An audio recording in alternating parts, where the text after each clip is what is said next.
നമസ്കാരം. അതിവേഗ വാർത്തകൾ ആരംഭിക്കുന്നു. സിനിമാ സമരവുമായി ബന്ധപ്പെട്ട ഫിലിം ചേംബർ സർക്കാരുമായി ചർച്ച നടത്തും. ഈ മാസം 10-ന് ശേഷമായിരിക്കും സാംസ്കാരിക വകുപ്പ് മന്ത്രിയുമായി ചർച്ച. ഇതിനുശേഷം സൂചനാ സമരം നടത്തുന്നതിൽ തീരുമാനമെടുക്കുമെന്നും ഫിലിം ചേംബർ. ജൂണിൽ പ്രഖ്യാപിച്ച സമരത്തിൽ നിന്ന് പിന്നോട്ടില്ലെന്നും ഭാരവാഹികൾ.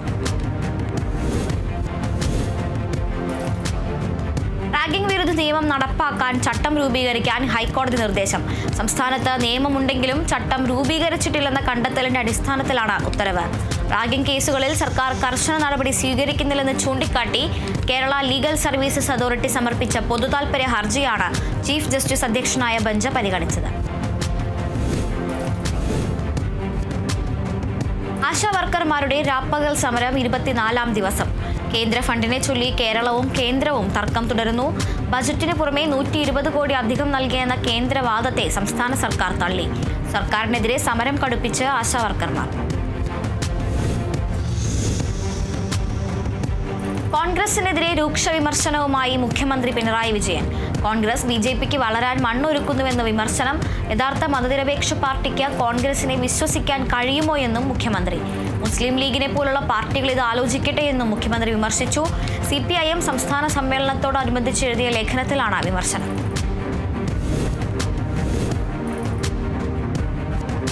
മുഖ്യമന്ത്രിക്ക് മറുപടിയുമായി പ്രതിപക്ഷ നേതാവ് VD സതീശൻ. വർഗീയതയെ താലോലിക്കുന്ന നിലപാടാണ് മുഖ്യമന്ത്രിക്കും CPIM-നും. ലീഗിന് ഇത് തിരിച്ചറിയാനുള്ള ബോധ്യമുണ്ട്. BJP അനുകൂല നിലപാടാണ് കേരളത്തിലെ മുഖ്യമന്ത്രി സ്വീകരിക്കുന്നതെന്നും സതീശൻ. കോട്ടയം ഏറ്റുമാനൂരിൽ അമ്മയും പെൺമക്കളും ട്രെയിനിന് മുന്നിൽ ചാടി ആത്മഹത്യ ചെയ്ത സംഭവത്തിൽ ഭർത്താവ് കസ്റ്റഡിയിൽ. തൊടുപുഴ സ്വദേശി നോബി ലൂക്കോസിനെയാണ് ഏറ്റുമാനൂർ പോലീസ് കസ്റ്റഡിയിലെടുത്തത്. ഇയാൾക്കെതിരെ ആത്മഹത്യാ പ്രേരണാ കുറ്റം ചുമത്തി. മരിച്ച ഷൈനിയുടെ മാതാപിതാക്കളുടെ മൊഴിയുടെ അടിസ്ഥാനത്തിലാണ് നടപടി. വെഞ്ഞാറമൂട് കൂട്ടക്കൊലപാതകത്തിന് കാരണം കടബാധ്യത മൂലമുള്ള ബന്ധുക്കളുടെ അധിക്ഷേപമെന്ന് പ്രതി അഫാൻ. അമ്മ മരിച്ചുവെന്ന് കരുതിയാണ് മറ്റുള്ളവരെ കൊന്നതെന്നും ബന്ധുക്കൾ തന്നെ സ്ഥിരമായി അധിക്ഷേപിച്ചിരുന്നുവെന്നും അഫാൻ. ക്രിസ്മസ് പരീക്ഷാ ചോദ്യപേപ്പർ ചോർച്ചയുടെ ഉറവിടം കണ്ടെത്തി ക്രൈംബ്രാഞ്ച്. സംഭവത്തിൽ കോഴിക്കോട്ടെ അൺഎയ്ഡഡ് സ്കൂളിലെ പ്യൂൺ അറസ്റ്റിലായത് മലപ്പുറം സ്വദേശി അബ്ദുൽ നാസർ. താമരശ്ശേരിയിലെ 15-കാരൻ ഷഹബാസിനെ കൊലപ്പെടുത്തിയ കേസിലെ പ്രതികൾ SSLC പരീക്ഷ എഴുതുന്നതിനെതിരെ ഇന്നും പ്രതിഷേധം. പ്രതിപക്ഷ വിദ്യാർത്ഥി സംഘടനകളുടെ നേതൃത്വത്തിലാണ് പ്രതിഷേധം നടന്നത്. അതേസമയം ഡിജിറ്റൽ തെളിവ് ശേഖരണത്തിനായി പോലീസ് മെറ്റയോട് വിവരം തേടി. SDPIക്കെതിരെ ഗുരുതര കണ്ടെത്തലുകളുമായി എൻഫോഴ്സ്മെന്റ് ഡയറക്ടറേറ്റ്. തീവ്രവാദ പ്രവർത്തനങ്ങൾ നടത്തുന്നതിനും ധനസഹായം നൽകുന്നതിനുമായി രാജ്യത്തിനകത്തും പുറത്തും നിന്ന് പണം സ്വരൂപിച്ചുവെന്ന് അന്വേഷണത്തിൽ ED കണ്ടെത്തി. വിമാനത്താവളം വഴി സ്വർണം കടത്താൻ ശ്രമിക്കുന്നതിനിടെ കന്നഡ നടി റന്യ റാവു ഇന്റലിജൻസ് പിടിയിൽ. തിങ്കളാഴ്ച രാത്രി ദുബായിൽ നിന്ന് എമിറേറ്റ്സ് വിമാനത്തിൽ ബംഗളൂരു വിമാനത്താവളത്തിലെത്തിയ നടിയിൽ നിന്ന് 14 കിലോഗ്രാം സ്വർണം പിടിച്ചെടുത്തു. സ്വർണ്ണാഭരണങ്ങൾ അണിഞ്ഞും ശരീരത്തിൽ ഒളിപ്പിച്ചുമാണ് സ്വർണം കടത്താൻ ശ്രമിച്ചത്. കർണാടകയിലെ DGP റാങ്കിലുള്ള ഉദ്യോഗസ്ഥന്റെ മകളാണ് രന്യ. പാകിസ്ഥാനിലെ സൈനിക കേന്ദ്രത്തിലുണ്ടായ ഭീകരാക്രമണത്തിൽ 15 സൈനികർ കൊല്ലപ്പെട്ടു. 30 പേർക്ക് സാരമായി പരിക്കേറ്റു. വടക്ക് പടിഞ്ഞാറൻ പാകിസ്ഥാനിലെ സൈനിക കേന്ദ്രത്തിലാണ് ഭീകരാക്രമണമുണ്ടായത്. സ്ഫോടക വസ്തുക്കൾ നിറച്ച വാഹനങ്ങൾ സൈനികർ ക്യാമ്പിലേക്ക് ഇടിച്ചു കയറ്റുകയായിരുന്നു. സ്ഫോടനത്തിൽ സമീപത്തെ പള്ളി തകർന്ന് നിരവധി പേർ മരിച്ചുവെന്നും റിപ്പോർട്ടുകളുണ്ട്. ഫ്രാൻസിസ് മാർപ്പാപ്പയുടെ ആരോഗ്യനില തൃപ്തികരം. പോപ്പിന് കഴിഞ്ഞ 20 മണിക്കൂറിനുള്ളിൽ കാര്യമായ ആരോഗ്യ പ്രശ്നങ്ങളില്ലെന്ന് വത്തിക്കാൻ അറിയിച്ചു. മാർപ്പാപ്പയ്ക്ക് പനിയോ ചുമയോ ശ്വസന പ്രശ്നങ്ങളോ ഇല്ല. ശ്വാസകോശത്തിനുള്ള ഫിസിയോതെറാപ്പി തുടരുന്നുണ്ട്. രക്തപരിശോധനാ ഫലവും സാധാരണ നിലയിലാണ്. വീണ്ടും US പ്രസിഡന്റ് സ്ഥാനത്തേക്ക് തിരഞ്ഞെടുക്കപ്പെട്ടതിന് പിന്നാലെ ആദ്യമായി US കോൺഗ്രസിനെ അഭിസംബോധന ചെയ്ത ഡൊണാൾഡ് ട്രംപ്. അമേരിക്ക തിരിച്ചു വന്നു എന്ന വാചകത്തോടെ പ്രസംഗം തുടങ്ങിയ ട്രംപ് മുൻ സർക്കാർ ചെയ്ത കാര്യങ്ങളെക്കാൾ കൂടുതൽ 43 ദിവസങ്ങൾ കൊണ്ട് തങ്ങൾ ചെയ്തുവെന്നും അവകാശപ്പെട്ടു. വിദ്യാർത്ഥികളുടെ നിയമവിരുദ്ധമായ പ്രതിഷേധങ്ങൾ അനുവദിച്ചാൽ വിദ്യാഭ്യാസ സ്ഥാപനങ്ങളുടെ സാമ്പത്തിക സഹായം നിർത്തലാക്കുമെന്ന് US പ്രസിഡന്റ് ഡൊണാൾഡ് ട്രംപ്. പ്രതിഷേധിക്കുന്ന വിദേശ വിദ്യാർത്ഥികൾ തടവ് ശിക്ഷയോ നാടുകടത്തലോ നേരിടേണ്ടി വരുമെന്നും മുന്നറിയിപ്പ്. പ്രതിഷേധിക്കുന്ന സ്വദേശികളായ വിദ്യാർത്ഥികളെ പുറത്താക്കുകയോ അറസ്റ്റ് ചെയ്യുകയോ ചെയ്യുമെന്നും ട്രംപ്. US വിദ്യാഭ്യാസ സെക്രട്ടറിയായി ലിൻഡ മക്മഹോണിനെ സെനറ്റ് നിയമിച്ചു. കേന്ദ്രീകൃത വിദ്യാഭ്യാസ വകുപ്പ് നിർത്തലാക്കണമെന്ന പ്രസിഡന്റ് ഡൊണാൾഡ് ട്രംപിന്റെ കാഴ്ചപ്പാടുകളെ അംഗീകരിച്ചുകൊണ്ടാണ് ലിൻഡ സെനറ്റ് കമ്മിറ്റിയോട് സംസാരിച്ചത്. കേന്ദ്രീകരണം വിദ്യാഭ്യാസത്തിന് ദോഷകരമാണെന്നും ലിൻഡ. അമേരിക്കയുടെ അധിക തീരുവയിൽ തിരിച്ചടിച്ച കാനഡയിലെ വിവിധ പ്രവിശ്യകൾ. അമേരിക്കൻ മദ്യത്തിന് വിലക്കേർപ്പെടുത്തി ഒണ്ടാരിയോ. അമേരിക്കൻ മദ്യം ഒഴിവാക്കുന്നതിന്റെ ഭാഗമായി ഒണ്ടാരിയോ പ്രവിശ്യയിലെ ഔട്ട്ലെറ്റ് ശൃംഖലയായ LCBO വെബ്സൈറ്റ് താൽക്കാലികമായി പൂട്ടി. അമേരിക്കൻ മദ്യം ഔട്ട്ലെറ്റുകളിൽ നിന്ന് നീക്കാൻ സർക്കാർ നിർദ്ദേശവും നൽകി. വൈറ്റ് ഹൌസിൽ US പ്രസിഡന്റ് ഡൊണാൾഡ് ട്രംപുമായുള്ള വാഗ്വാദത്തിൽ ഖേദം പ്രകടിപ്പിച്ച യുക്രൈൻ പ്രസിഡന്റ് വ്ളാഡിമിർ സെലൻസ്കി. ശാശ്വതമായ സമാധാനത്തിന് ട്രംപിന്റെ നേതൃത്വത്തിൽ പ്രവർത്തിക്കാൻ ആഗ്രഹിക്കുന്നതിനായി സെലൻസ്കി എക്സിൽ കുറിച്ചു. യുക്രൈനുള്ള സൈനിക സാമ്പത്തിക സഹായങ്ങൾ US നിർത്തിവെച്ചതിന് പിന്നാലെയാണ് സെലൻസ്കിയുടെ മാപ്പ് പറച്ചിൽ. ഗസയിലെ രണ്ടാം ഘട്ട വെടിനിർത്തലിന് പുതിയ ഉപാധിയുമായി ഇസ്രായേൽ. ഗസയെ സമ്പൂർണ്ണമായി സൈനിക വിമുക്തമാക്കണമെന്നും ബന്ദികളെ മുഴുവൻ മോചിപ്പിക്കണമെന്നുമാണ് ഉപാധി. ഹമാസിനെ ഒഴിവാക്കിയുള്ള ബദൽ നിർദ്ദേശത്തിൽ അറബ് രാജ്യങ്ങൾക്കിടയിൽ ഭിന്നതയുണ്ട്.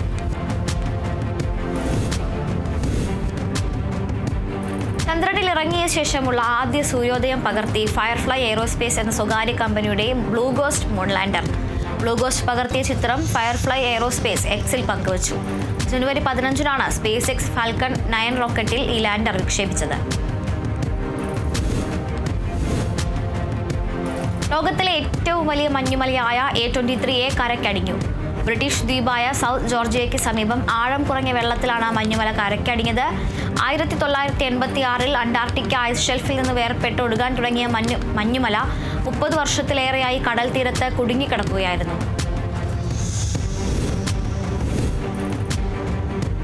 ഏകദിന ക്രിക്കറ്റിൽ നിന്ന് വിരമിച്ച ഓസ്ട്രേലിയൻ ക്യാപ്റ്റൻ സ്റ്റീവ് സ്മിത്ത് വിരമിക്കൽ ചാമ്പ്യൻസ് ട്രോഫി സെമിയിലെ തോൽവിക്ക് പിന്നാലെ ടെസ്റ്റിലും 2020-ലും തുടരും.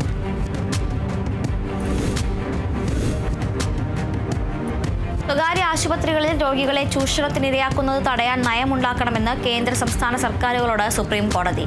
മരുന്നുകൾ, മെഡിക്കൽ ഉപകരണങ്ങൾ, പരിശോധനകൾ തുടങ്ങിയവ സ്വകാര്യ ആശുപത്രികളിൽ ഇത് തന്നെ വാങ്ങണമെന്ന നിബന്ധനകൾ ഉണ്ടാകരുത്. സാമാന്യ യുക്തിക്ക് വഴങ്ങാത്ത ഭാരിച്ച ചികിത്സാ ചെലവുകൾ തടയണമെന്നും നിർദ്ദേശം.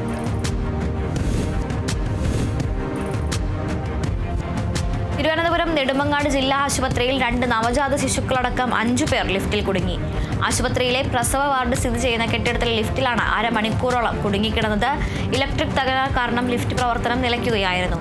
ഫയർഫോഴ്സ് സംഘം സ്ഥലത്തെത്തി ഹൈഡ്രോളിക് ഉപകരണം ഉപയോഗിച്ച് ഇവരെ പുറത്തെത്തിക്കുകയായിരുന്നു. സംസ്ഥാനത്ത് ഇന്നും ഉയർന്ന താപനില മുന്നറിയിപ്പ്. 2 ഡിഗ്രി സെൽഷ്യസ് മുതൽ 3 ഡിഗ്രി സെൽഷ്യസ് വരെ താപനില ഉയരാം എന്നാണ് മുന്നറിയിപ്പ്. തൃശൂർ, പാലക്കാട് ജില്ലകളിൽ താപനില 38 ഡിഗ്രി വരെ ഉയർന്നേക്കും.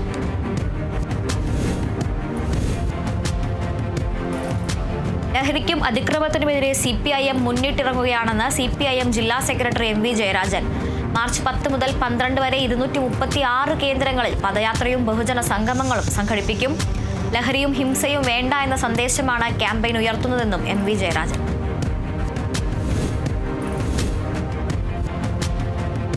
മലപ്പുറം തൃക്കലങ്ങോട് കുതിരാടത്ത് പുലിയുടെ ആക്രമണത്തിൽ 7 ആടുകൾ കൊല്ലപ്പെട്ടു.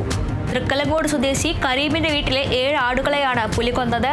CCTV ദൃശ്യങ്ങൾ പരിശോധിച്ച് ആടിനെ കൊന്നത് പുലി തന്നെയാണെന്ന് വനംവകുപ്പ് ഉദ്യോഗസ്ഥർ സ്ഥിരീകരിച്ചു. നാട്ടുകാർ അതീവ ജാഗ്രത പാലിക്കണമെന്ന് അധികൃതർ മുന്നറിയിപ്പ് നൽകി.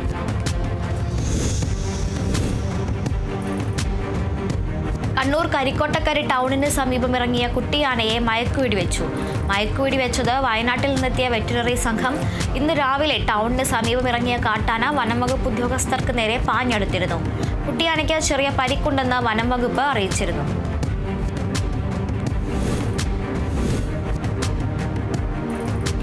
കണ്ണൂർ കീഴ്പള്ളി വട്ടപ്പറമ്പിൽ ജനവാസ മേഖലയിൽ കാട്ടാന ഇറങ്ങി. ആറളം പുനരധിവാസ മേഖലയിൽ നിന്നെത്തിയ കാട്ടാനയാണ് മേഖലയിൽ ഇറങ്ങിയത്. വനംവകുപ്പ് ഉദ്യോഗസ്ഥർ കാട്ടാനയെ ഫാമിലേക്ക് കയറ്റിവിട്ടു. തൃശൂർ അതിരപ്പള്ളിയിൽ കാട്ടാനക്കൂട്ടം പെട്ടിക്കട തകർത്തു. അതിരപ്പള്ളി വെറ്റിലപ്പാറയിൽ കരിമ്പ് ജ്യൂസും വിൽക്കുന്ന കടയാണ് കാട്ടാനകൾ തകർത്തത്. വെറ്റിലപ്പാറ സ്വദേശി ആനന്ദന്റെ കടയാണ് ആനക്കൂട്ടം നിലം പരിശാക്കിയത്. നാട്ടിലിറങ്ങുന്ന വന്യജീവികളെ വെടിവെച്ചു കൊല്ലാൻ തീരുമാനമെടുത്ത് കോഴിക്കോട് ചക്കിട്ടപ്പാറ ഗ്രാമപഞ്ചായത്ത്. ഭൂവിസ്തൃതിയുടെ 60% വനമേഖലയായ പഞ്ചായത്തിൽ ജനജീവിതത്തിന് ഭീഷണിയായി വന്യജീവികൾ നാട്ടിലിറങ്ങുന്നത് പതിവാണ്. കടുവയാണെങ്കിലും ആനയാണെങ്കിലും വെടിവെച്ചിടാനാണ് ഭരണസമിതിയുടെ തീരുമാനം.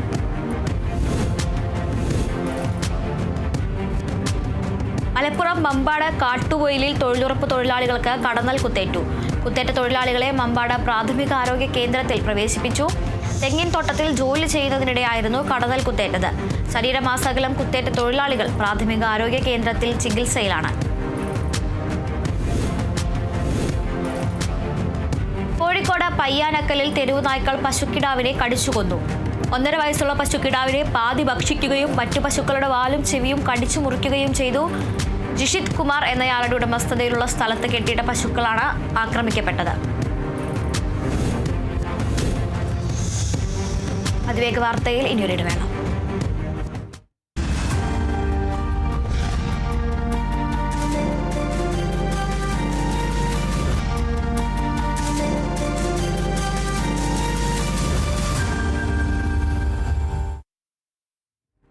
അതിവേഗ വാർത്തകൾ തുടരുന്നു. മലപ്പുറം നിലമ്പൂരിൽ 80-കാരിക്ക് അയൽവാസിയുടെ ക്രൂരമർദ്ദനം. CH നഗറിൽ താമസിക്കുന്ന ഇന്ദ്രാണിക്കാണ് മർദ്ദനമേറ്റത്. സംഭവത്തിൽ അയൽവാസിയായ ഷാജിയെ പോലീസ് കസ്റ്റഡിയിലെടുത്തു. വീട്ടുമുറ്റത്ത് നിൽക്കുകയായിരുന്ന ഇന്ദ്രാണിയെ ഷാജി ആക്രമിക്കുകയായിരുന്നു. മർദ്ദനത്തിൽ വയോധികയുടെ മുഖത്തും ശരീരത്തിലും ഗുരുതരമായി പരിക്കേറ്റു. കൊല്ലത്ത് അന്യസംസ്ഥാന തൊഴിലാളിയെ വഴിയരികിൽ മരിച്ച നിലയിൽ കണ്ടെത്തി. ബീഹാർ സ്വദേശി ചന്ദർ മുണ്ടയാണ് മരിച്ചത്. കർബല ജംഗ്ഷനും ഫാത്തിമ കോളേജിനും ഇടയിലുള്ള വഴിയരികിലാണ് മൃതദേഹം കണ്ടത്.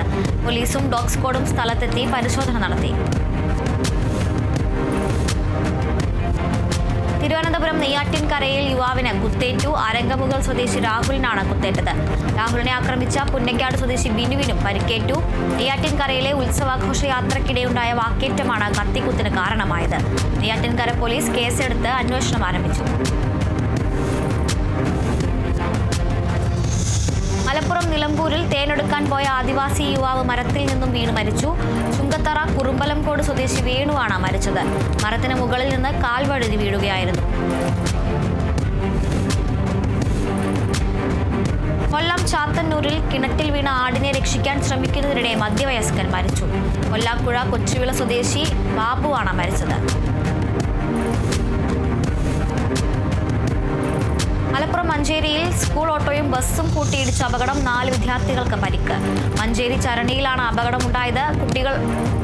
സ്കൂൾ കുട്ടികളുമായി പോവുകയായിരുന്ന ഓട്ടോറിക്ഷ സ്വകാര്യ ബസ്സുമായി കൂട്ടിയിടിക്കുകയായിരുന്നു. ലഹരി കേസുകളുടെ എണ്ണത്തിൽ കൊച്ചിയിൽ വൻ വർധന. രാസലഹരിയുടെ കണ്ണികളറുക്കാൻ അന്വേഷണ ഏജൻസികൾ ശ്രമിക്കുമ്പോൾ ലഹരി ഒഴുക്കാൻ പുതുവഴികൾ തേടുകയാണ് മാഫിയകൾ. പാകിസ്ഥാനിൽ നിന്നടക്കം കൊച്ചിയിലേക്ക് ലഹരി എത്തുന്നുണ്ടെന്ന് NCB.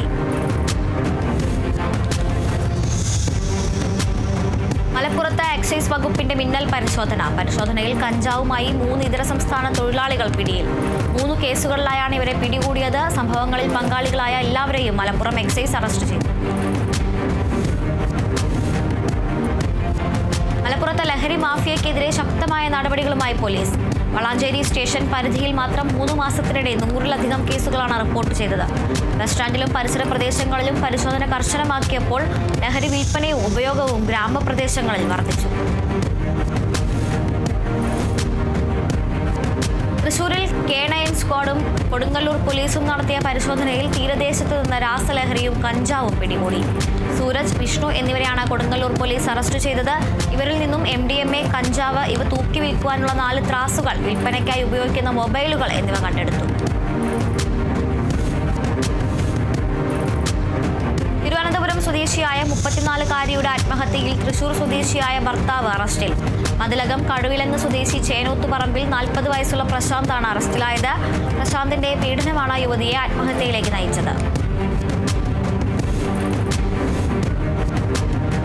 CPIM സംസ്ഥാന സമ്മേളനത്തിന്റെ പൊതുസമ്മേളന നഗറിൽ ഉയർത്താനുള്ള പതാക ജാഥയ്ക്ക് ആലപ്പുഴ ജില്ലയിൽ വൻ സ്വീകരണം. സംസ്ഥാന സെക്രട്ടേറിയറ്റ് അംഗം M സ്വരാജ് നയിക്കുന്ന ജാഥയ്ക്ക് മന്ത്രി സജി ചെറിയാൻ, CPIM ആലപ്പുഴ ജില്ലാ സെക്രട്ടറി R നാസർ തുടങ്ങി വിവിധ നേതാക്കളുടെ നേതൃത്വത്തിലാണ് സ്വീകരണം നൽകിയത്.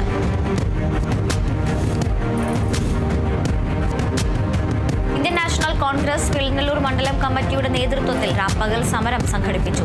ചടയമംഗലം ബ്ലോക്ക് പഞ്ചായത്ത് വെളിനല്ലൂർ CHCയെ അവഗണിക്കുന്നതിനെതിരെയും ആശാപ്രവർത്തകരുടെ സമരത്തിന് പിന്തുണ അറിയിച്ചും കൊണ്ടാണ് സമരം നടന്നത്. രാപ്പകൽ സമരം block Congress committee president Shri PR Santhosh ഉദ്ഘാടനം ചെയ്തു. ആശാവർക്കർമാർ നടത്തുന്ന സമരത്തിന് ഐക്യദാർഢ്യം പ്രഖ്യാപിച്ച് മഹിളാ കോൺഗ്രസ് മാന്നാർ ബ്ലോക്ക് കമ്മിറ്റിയുടെ നേതൃത്വത്തിൽ പ്രതിഷേധ കൂട്ടായ്മയും സിഗ്നേച്ചർ ക്യാമ്പയിനും സംഘടിപ്പിച്ചു. യോഗം ജില്ലാ ജനറൽ സെക്രട്ടറി വത്സല ബാലകൃഷ്ണൻ ഉദ്ഘാടനം ചെയ്തു.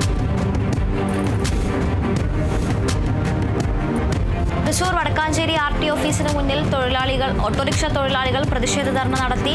സംസ്ഥാന ഗതാഗത കമ്മീഷണർ പുറത്തിറക്കിയ അശാസ്ത്രീയമായ ഫെയർ മീറ്റർ ഉത്തരവ് റദ്ദു ചെയ്യണമെന്നാവശ്യപ്പെട്ടാണ് പ്രതിഷേധം. ധർണ കോൺഗ്രസ് മണ്ഡലം പ്രസിഡന്റ് വിജു ഇസ്മായിൽ ഉദ്ഘാടനം ചെയ്തു. തൃശൂർ എടത്തുരുത്തി ഗ്രാമപഞ്ചായത്തിലെ വനിതാ ഗ്രൂപ്പുകൾക്ക് പച്ചക്കറി തൈ വിതരണം ചെയ്തു. മതിലകം ബ്ലോക്ക് പഞ്ചായത്ത് ജനകീയാസൂത്രണം 2024-25 പച്ചക്കറി കൃഷി പദ്ധതിയുടെ ഭാഗമായാണ് തൈകൾ വിതരണം ചെയ്തത്. കൃഷിഭവനിൽ നടന്ന ചടങ്ങിൽ ബ്ലോക്ക് പഞ്ചായത്ത് അംഗം നവമി പ്രസാദ് വിതരണോദ്ഘാടനം നിർവഹിച്ചു.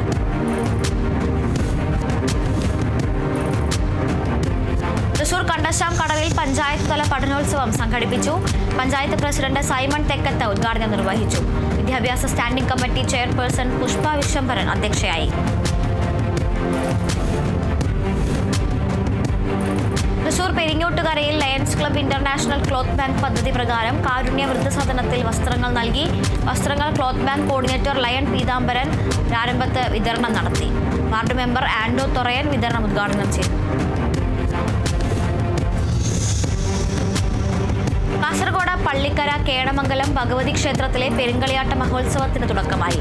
പള്ളിക്കര ഭഗവതി ക്ഷേത്രത്തിൽ നിന്ന് ദീപവും തിരിയും എത്തിച്ചതോടെയാണ് മഹോത്സവത്തിന് തുടക്കമായത്.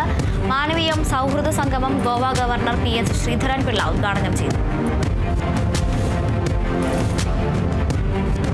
സർക്കാരിന്റെ മാലിന്യമുക്ത നവകേരളം ജനകീയ ക്യാമ്പയിൻ പരിപാടിയുടെ ഭാഗമായി സീറോ വേസ്റ്റ് മൂന്നാർ എന്ന ലക്ഷ്യത്തോടെ മെഗാ ക്ലീനപ്പ് ഡ്രൈവ് നടന്നു. 5 ദിവസങ്ങളിലായി വിപുലമായ മാലിന്യ ശേഖരണ സംസ്കരണ പ്രവർത്തനങ്ങൾ നടക്കും. തൃശൂരിൽ സർക്കാർ ആനുകൂല്യം ലഭിക്കാൻ വേണ്ടി പുത്തൻചിറയിൽ കൃഷി ചെയ്യുന്നുവെന്ന ആക്ഷേപമുയർത്തി മുഖ്യമന്ത്രിക്ക് മുന്നിൽ പരാതി. പകരപ്പള്ളി പുഞ്ചകൃഷി പാടശേഖരത്തിലാണ് രാഷ്ട്രീയക്കാരുടെ ഒത്താശയോടെ തട്ടിപ്പ് നടത്തുന്നതെന്ന് കർഷകർ പരാതിപ്പെട്ടു. ഉപ്പുവെള്ള ഭീഷണി നേരിടുന്ന പാടശേഖരത്തിന് സംരക്ഷണം നൽകണമെന്നും ആവശ്യം. അതിവേഗ വാർത്തകൾ അവസാനിക്കുന്നു. നമസ്കാരം.